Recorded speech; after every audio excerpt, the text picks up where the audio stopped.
उनके यहां कोई संतान नहीं थी, विचार करते रहते। एक दिन क्या हुआ कि पंडित जी के जो आस पड़ोसी थे वो पंडित जी के यहां आए। अब कुछ लोग ऐसे मिल जाते हैं पड़ोसी कि कोई दुख में होगा तो समझाने नहीं जाएंगे, उल्टा और भड़काने जाएंगे। अब लोग पहुंचे पड़ोसी, उन्होंने कहा कि महाराज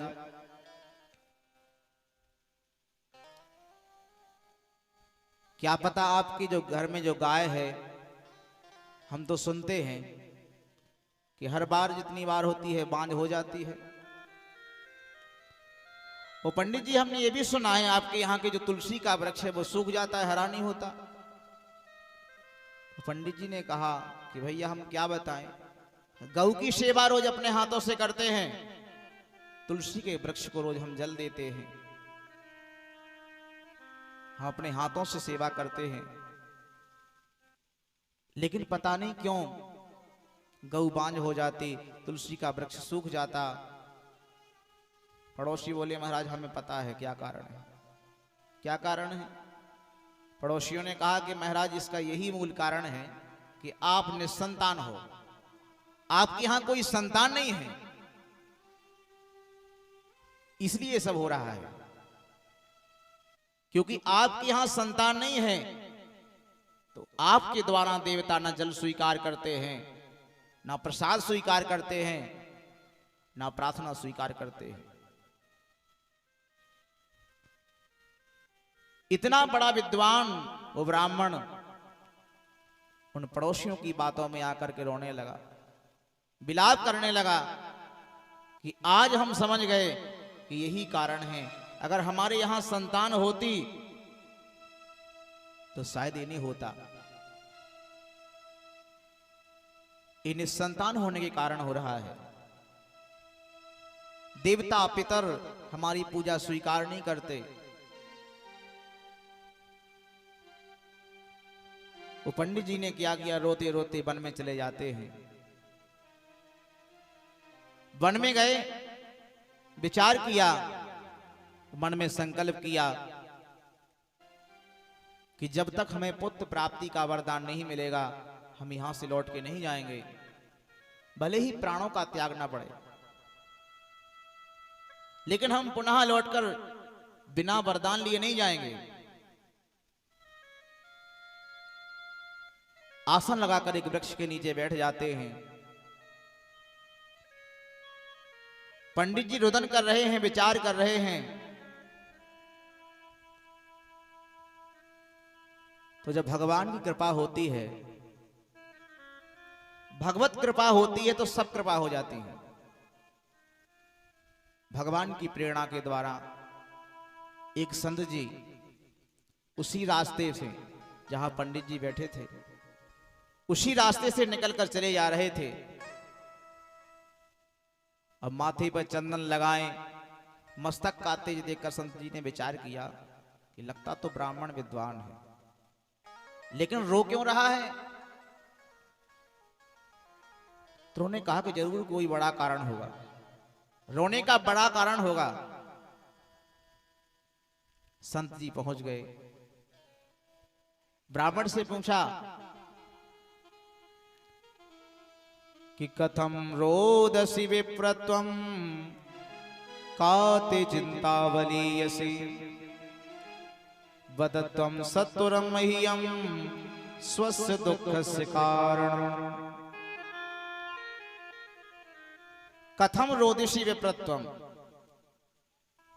अरे ब्राह्मण, अरे पंडित जी क्यों रोते हो। काते चिंतावलीयसी, ऐसी कौन सी चिंता है जो आपको रुला रही है। बदत्वम सत्वरम मह्यम स्वस्य दुःखस्य कारणम्, इस रोने का, इस दुख का हमें कारण सुनाइए, क्या कारण है। अगर हम तुम्हारी सहायता कर सके तो ठीक है। पंडित जी रोने रोते रोते कहने लगे कि महाराज हमारे द्वारा देवता पूजा स्वीकार नहीं करते, हमारे जो पूर्वज हैं वो हमारा स्वीकार नहीं करते। गौ हमारी बांझ हो जाती, तुलसी का वृक्ष सूख जाता।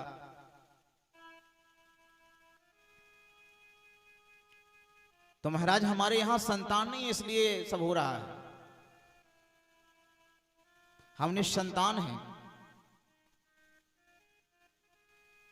तो उन्होंने कहा कि महाराज हमने संकल्प कर लिया है कि जब तक पुत्र प्राप्ति का कोई हमें वरदान नहीं देगा तो यहां से लौट के हम नहीं जाएंगे, भले ही हम चाहे प्राणों को त्यागना पड़े। पुत्र प्राप्ति का हमें वरदान चाहिए।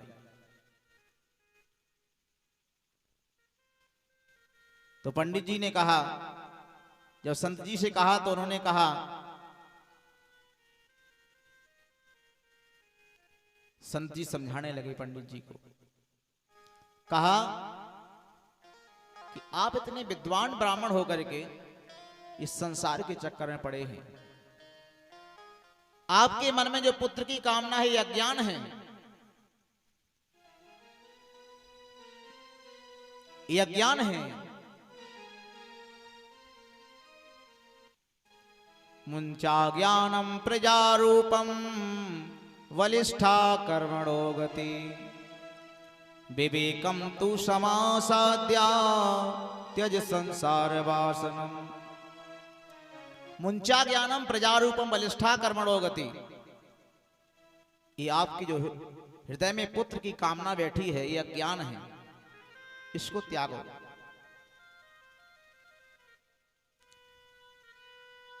क्योंकि यहां पर कोई किसी का नहीं है। सारा संसार स्वार्थमय है। जब तक काम तब तक राम राम, काम खत्म फिर कोई राम राम नहीं करेगा। ना कोई किसी का पुत्र है, ना कोई किसी का पिता है, कोई किसी का नहीं है। तो इस अज्ञान को आप त्यागो। और संत जी ने समझाया कि जिस पुत्र की हम कामना करते हैं, इतने दुखों से लालन पालन करते हैं, खुद से हम खाते नहीं हैं, बालक को खिलाते हैं, इतना लाड़ प्यार करते हैं और पालन करने के बाद बड़ा करते हैं। संत जी ने कहा, पता है वही बालक क्या करता है? उन्होंने कहा कि वही बालक अंत में हमारी खोपड़ी पर डंडा मारता है। जिस सर पर रख करके घुमाया उसी सर में डंडा मारता है।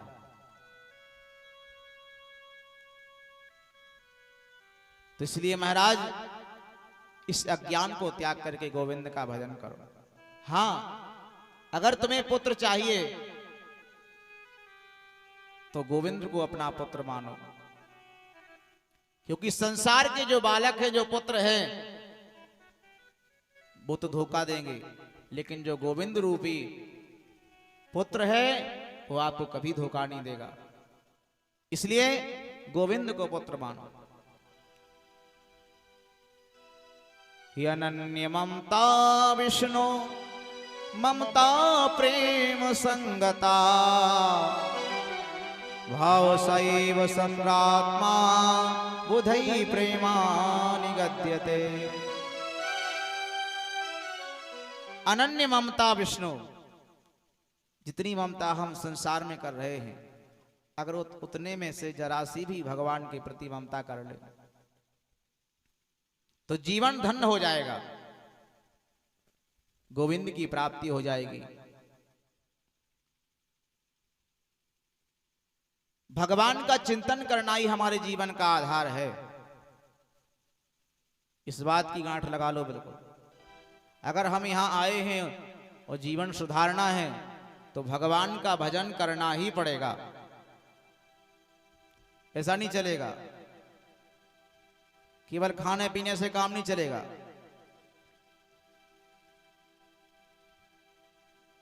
सभी लोग बैठे हैं, कोई जाए नहीं, 5-10 मिनट की कथा और रह गई है, इसके बाद आरती होगी।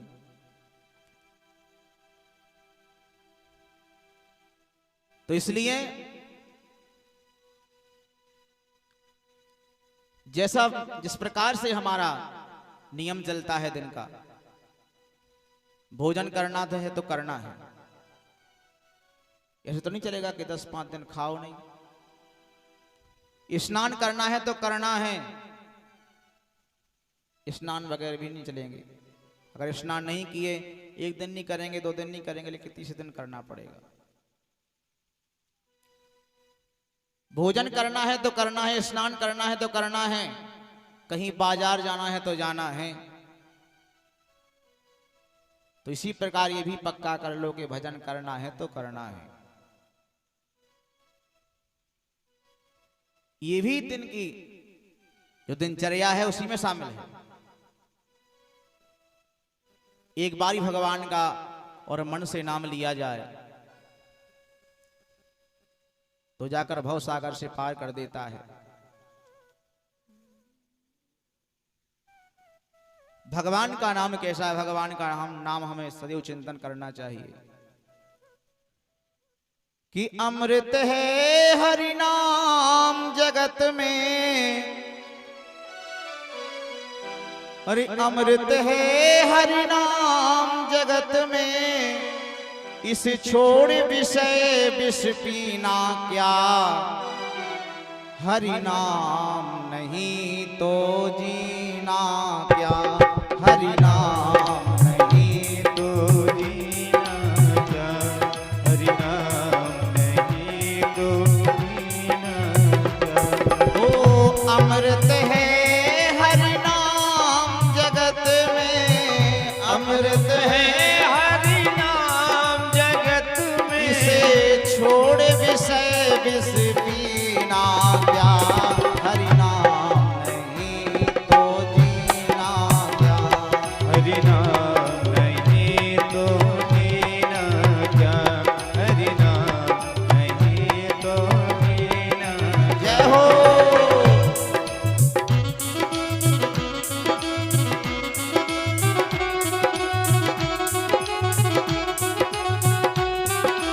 सभी लोग ताली सेवा करते हुए हरि बोल।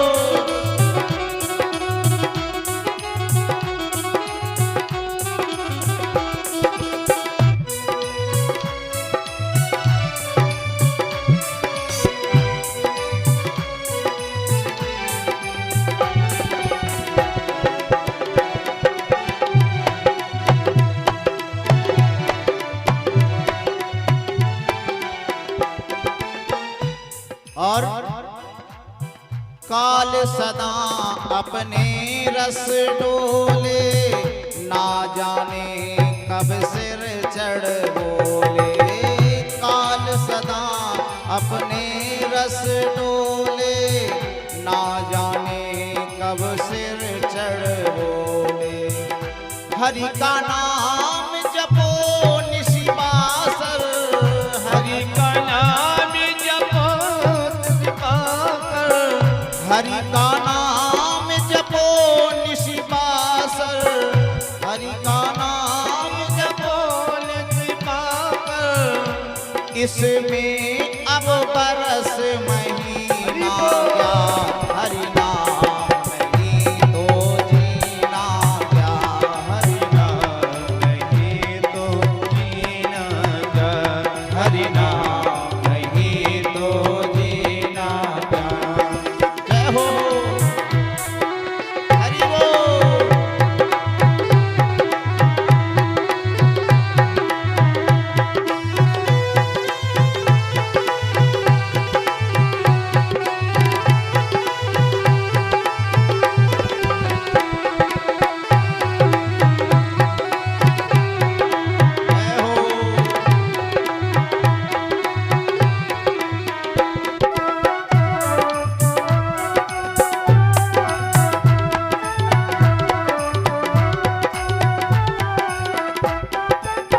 तीरथ है हरि नाम हमारा, फिर क्यों मिलता मारा मारा।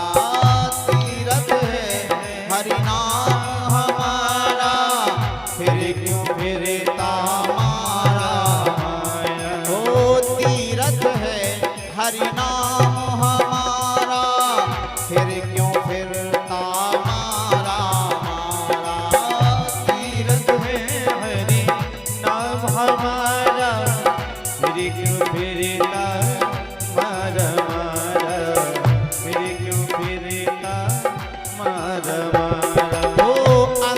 समय हरि नाम न आवे, अंत समय हरि नाम न आवे, अंत समय हरि नाम न आवे, अंत समय हरि नाम न आवे। तो काशी और मदीना क्या हरि नाम नहीं तो जीना क्या। हरि नाम जपे तो दीना जाए। जय हो।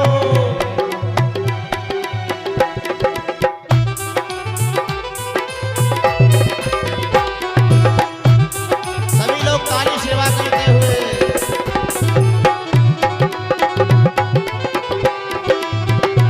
जय हो।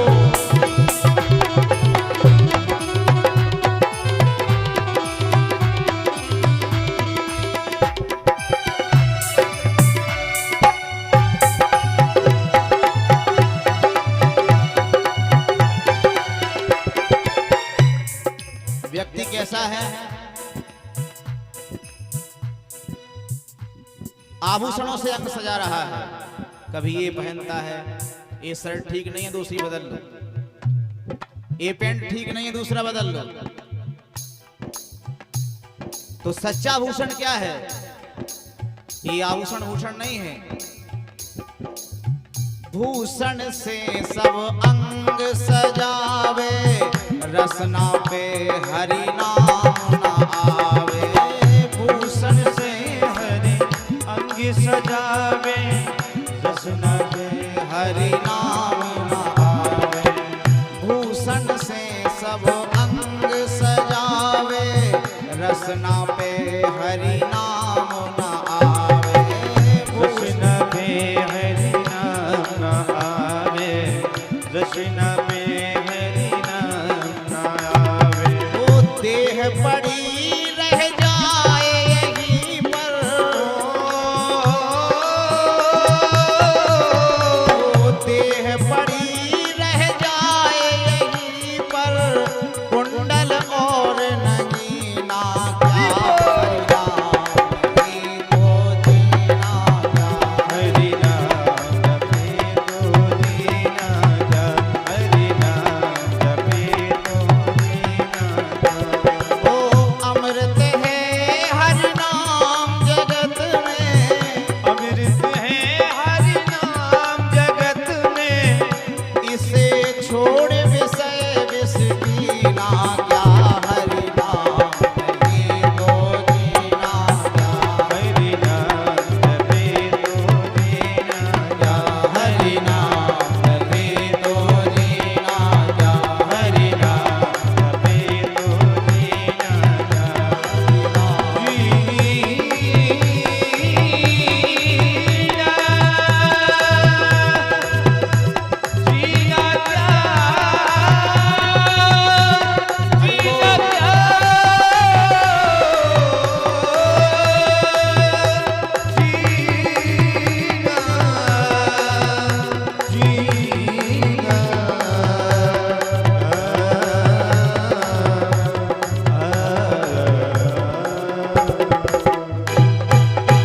बोली वृंदावन बिहारी लाल की जय।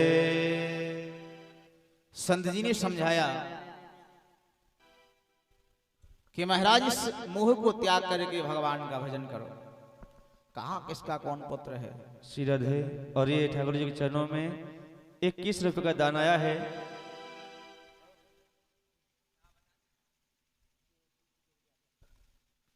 भैया चेतु प्रजापति इनकी तरफ से आए हैं, बहुत बहुत धन्यवाद। जय श्री राधे श्याम हरिम नारायण।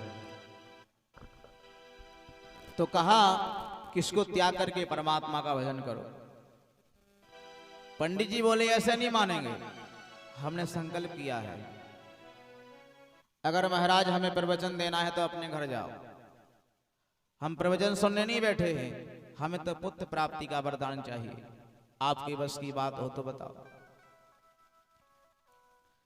संत जी ने कहा कि पंडित जी आपकी मस्तक रेखा बता रही है कि 7 जन्मों तक आपके लिए पुत्र का सुख नहीं है। एक जन्म नहीं, 7 जन्मों तक।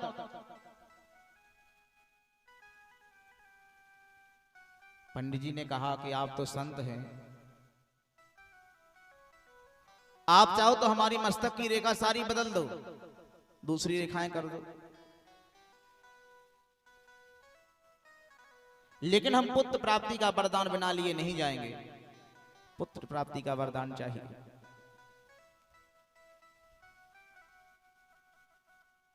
अब जब पंडित जी नहीं माने, संत जी ने विचार किया कि ब्राह्मण हैं, एक फल ला करके कहा। वो संत जी एक फल लेकर के आए, वो पंडित जी को दिया। ठीक है महाराज, आप इस फल को लेकर घर जाइए, अपनी पत्नी को खिला देना इस फल को। सारे नियम बता दिए और उन्होंने कहा कि अगर तुम्हारी पत्नी सारे नियम का पालन करेगी तो जरूर आपके यहां पुत्र होगा।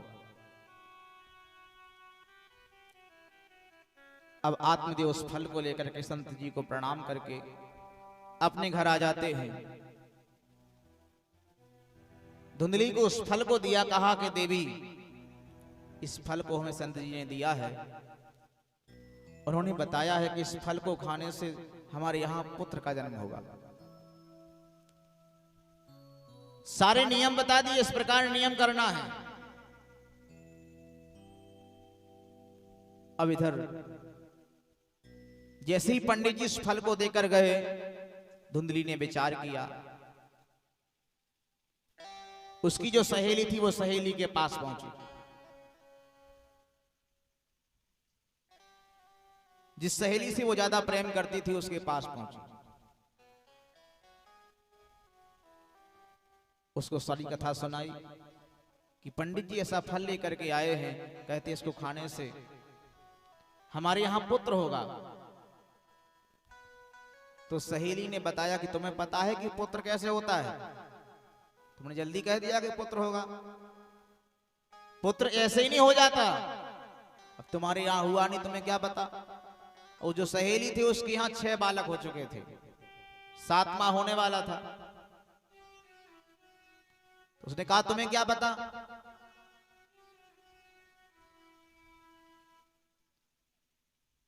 धुंधली ने पूछा कैसे होता है? तो उन्होंने कहा कि 9 महीने तक जब गर्भ में बालक आ जाता है, तुम कुछ काम नहीं कर सकोगी, मन का भोजन नहीं कर पाओगी, चलने फिरने में परेशानी होगी। उसने कहा कि जैसे कहीं गांव में आग लग जाए,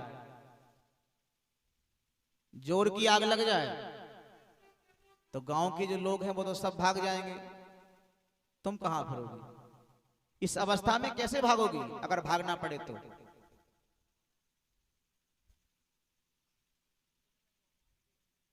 कुछ नहीं तुम कर पाओगी। और जब गर्भ से बालक जन्म लेता है तो बहुत कष्ट होता है। धुंधली ने कहा तो इस फल का हम क्या करें? तो सहेली ने कहा कि तुम चिंता मत करो, पंडित जी सीधे साधे हैं, वो कुछ जानते नहीं हैं। इस फल को क्या करना कि तुम अपनी गाय को खिला देना। तो उसने कहा कि गाय को फल खिलाएंगे तो हम बालक कहां से लाएंगे?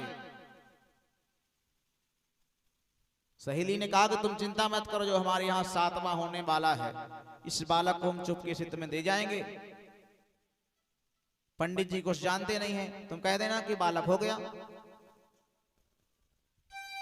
धुंधली के मन में ये बात बैठ गई कि हाँ ये ठीक है। धुंधली ने विचार किया कि हमारे बस की बात नहीं है लालन पालन करना, 9 महीने तक इतना कष्ट सहना। धुंधली ने कहा ठीक है, तुम अपना बालक दे जाना, इसके बदले में हम तुम्हें धन देंगे। श्री सूत जी महाराज कहते हैं, ऋषियों यही तो भगवान की लीला है कि जहां खाने को वहां खाने वाला नहीं है। जहां खाने के लिए संपत्ति भरी पड़ी है वहां कोई खाने वाला नहीं है, और जहां खाने वाले हैं वहां खाना नहीं है। वो सहेली के 7 बालक 7वां होने वाला था, लेकिन सुबह खा लिया तो शाम की व्यवस्था नहीं। और धुंधली के यहां अपार धन संपत्ति पड़ी है, लेकिन वहां दूसरा कोई खाने वाला नहीं है। यही तो चमत्कार है। अब कुछ दिन बाद जाकर के धुंधली ने अपने पति आत्मदेव से कहा कि महाराज बस हमारे यहां होने वाला है। झूठी कह दी। पंडित जी सीधे साधे। अब जैसे उस सहेली की यहां वो बालक हुआ, वो चुपके से उस बालक को लेकर के धुंधली को पकड़ा करके और वापस धन लेकर चली गई। धुंधली ने कहा, समाचार सुनाया पंडित जी को कि हमारे यहां बालक हो गया, बालक हो गया। पंडित जी सीधे साधे, बधाइयां होने लगी, नित्य गान होने लगा। बालक का जन्म हुआ, सही प्रसन्न हुए। अब जो फल जिस गाय को खिलाया था, उस गाय के उदर से भी सुंदर बालक का जन्म हुआ। जो बालक हुआ पूरा शरीर मनुष्य के जैसा, उस गाय के यहां केवल कान गौ के समान थे, पूरा शरीर मनुष्य के जैसा। अब पंडित जी और खुशी में झूम गए कि हमारे बालक तो हुआ, लेकिन गाय के भी इतना सुंदर बालक हुआ। पंडित जी ने विचार किया कि आज हमारा पुण्योदय हो गया। अब कुछ दिन दोनों बालक बड़े होते हैं, वो गाय का बालक और जो सहेली का बालक था। पंडित जी ने विचार किया कि इनका नामकरण करना चाहिए। बालक बड़े हो गए, इनका नाम रखना चाहिए, नहीं तो दो बालक है, पुकारें कैसे? तो इनका नाम रखना चाहिए। तो पंडित जी ने विचार किया कि मेरा नाम आत्मदेव है और मेरे बालक का नाम होगा परमात्मदेव। इतने में धुंधली आई। धुंधली ने कहा कि बताओ, 9 महीने तक हमने लालन पालन किया, गर्भ में धारण किया, तो आपने अपने नाम से मिलता जुलता नाम रख लिया, ये ठीक नहीं है।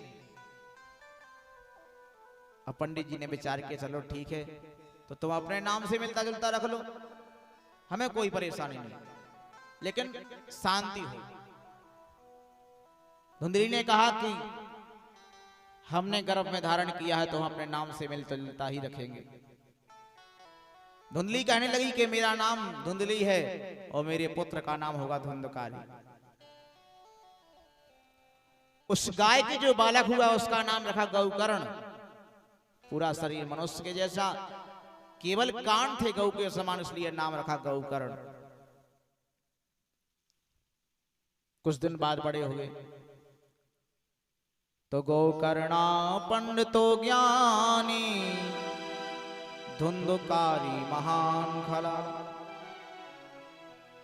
वो जो गाय का बालक था गौकर्ण विद्या अध्ययन करने के लिए चले गए, धुंधकारी अकेले घर में। तो गौकर्णा पंडितो ज्ञानी धुंधकारी महान खला। वो गौकर्ण तो विद्या अध्ययन करने के बाद सुंदर विद्वान बने, ब्राह्मण बने, वेद पाठ करने लगे, लेकिन वो धुंधकारी घर में रह करके महान खल हो गया, अत्याचार करने लगा। कुछ दिन बड़ा हुआ, जुआ खेलने लगा।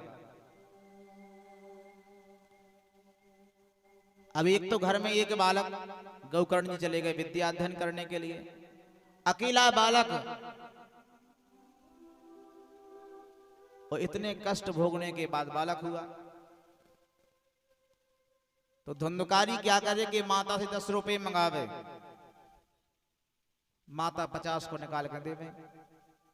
संपत्ति कोई कमी नहीं थी, बालक एक था। वो 10 रुपया मंगाता, उसकी माता 50 देती। बालक के बिगड़ने के सबसे बड़े चांस यही होते हैं। वही यहां धुंधली ने किया। अब पैसे ले जाकर के जुआ खेलने लगा। जब पैसा समाप्त होने लगा तो माता से कहा सोना चांदी लाओ। माता ने कहा कि ठीक है बेटा, सब तेरा तो ही है, ले जा। अब कुछ दिनों बाद क्या हुआ, वो धुंधकारी मदरा पान करने लगा, मांस भक्षण करने लगा। अब जैसे ही पंडित जी ने विचार करने लगे, वो विचार करते करते उन्हें संत जी की बात याद आ गई कि संत जी ने कहा था कि 7 जन्मों तक पुत्र का सुख नहीं है। अगर हम उनकी बात मान गए होते तो आज ये समय नहीं आता। जैसे धुंधकारी आया, आत्मदेव ने कहा कि अरे बेटा, इतने सुंदर मंदिर समान हमारे घर को तुमने ये मदरा पान करके, मांस भक्षण करके नरक बना दिया। अरे हम ब्राह्मण हैं, ये हमें नहीं करना चाहिए, ये हमारा कर्म नहीं है।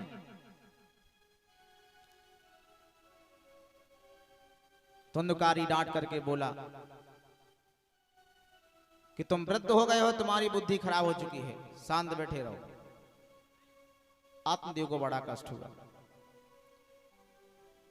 लेकिन विचार करने लगे कि अगर घर में रहते हैं तो कैसे रहें, और अगर वन में जाते हैं तो इस समय मैं इतना विरक्त नहीं हूं क्योंकि माया में पड़ा हूं, तो भगवान का भजन भी नहीं होगा।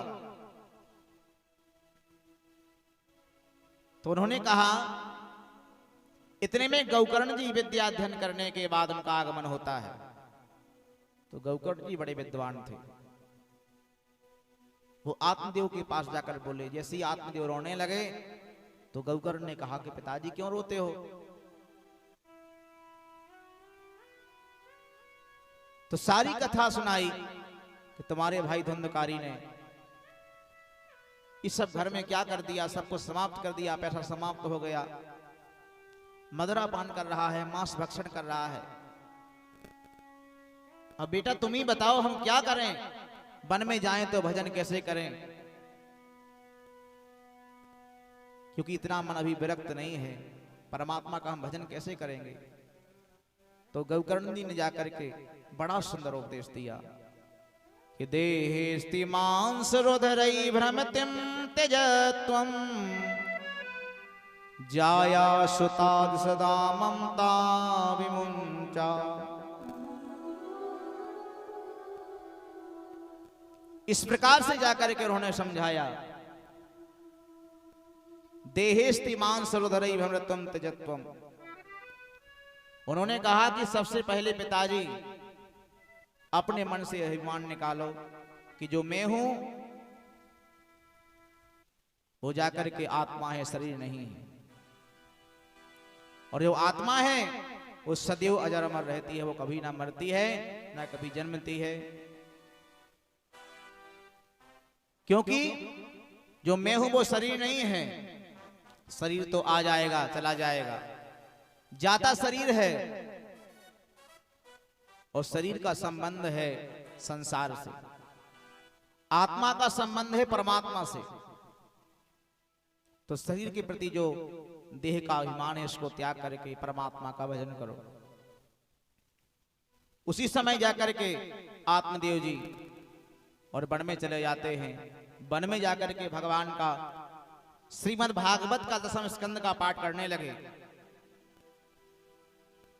और पाठ करते करते भगवत दर्शन हुए, भगवत धाम को प्राप्त हुए। अब इधर पिताजी चले गए धुंधकारी, जाकर के माता को डांटने लगा, चाबी खोलो, ताला खोलो, चाबी लाओ, क्या रखा है। ताला तोड़ने लगा। अब धुंधली को भी कष्ट हुआ कि आखिर गलती हमारी है आज, अगर ये सब हमने नहीं किया होता तो आई हमें नहीं भोगना पड़ता, ये हमारी ही गलती है। अब जब वो अपनी माता को मारने लगा, ताड़ना देने लगा, तो उनकी माता रोती रोती अंधी हो जाती हैं। रात्रि में निकल करके जाती हैं, जैसे ही निकली एक सूखे कुएं में जाकर गिर पड़ती हैं, उनका प्राणांत हो जाता है। अब इधर धुंधकारी घर में अकेला केवल, पूरा साम्राज्य है। उस धुंधकारी ने क्या किया, कि उसकी वृत्तियां और बिगड़ती चली गई। वो वेश्याओं को ला करके अपने घर में रख लिया, 5 वेश्याओं को लाकर घर में रखा। अब जब घर में धन समाप्त हो गया, चोरी करने लगा, डाके डालने लगा। 1-2 बार राजा ने पकड़ा, दंड दिया, कहा कि अब की बार अगर तुम मिलोगे तो मृत्यु दंड दिया जाएगा। वो बात वेश्याओं को पता चल गई। उन्होंने विचार किया कि ये तो मरेगा, साथ में हमें भी मारेगा। उन 5 ने रात्रि में विचार किया कि देखो इससे धन तो हमने कमा लिया, अब यहां से भाग चलो, नहीं तो इसके साथ में हमें भी मरना पड़ेगा। तो रात्रि में क्या किया, सोते समय धुंधकारी को खटिया पर लेटा था, रस्सी से बांध करके अग्नि में से अंगारे ला करके और उसके मुख में डाल दिए। उसी समय जाकर धुंधकारी का प्राणांत हो जाता है। वेश्याओं ने धन लिया और वहां चली जाती है। जैसे ही चली गई, अब धुंधकारी ने जीवन में पाप ही पाप किए हैं, और पाप करने के बाद जैसे उसका प्राणांत हुआ, वो जाकर के महान प्रेत बन गया। वो प्रेत बन करके उसी आत्मदेव ब्राह्मण के घर में घूमने लगा। उसी समय जाकर के गौकर्ण जी तीर्थ यात्रा करने के लिए गए थे।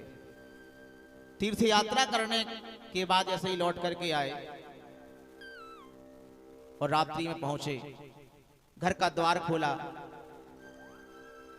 और जैसे ही रात्रि में पहुंच करके